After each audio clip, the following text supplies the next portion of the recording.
मित्रांनो, आज आपण मतदानासाठी यमा गाडीवर जाणार आहे मतदान करण्यासाठी.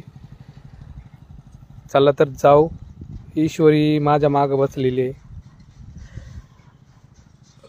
चला जाऊ आपण मतदान करण्यासाठी आणि सर्वांना अधिकारी मतदान करण्यासाठी.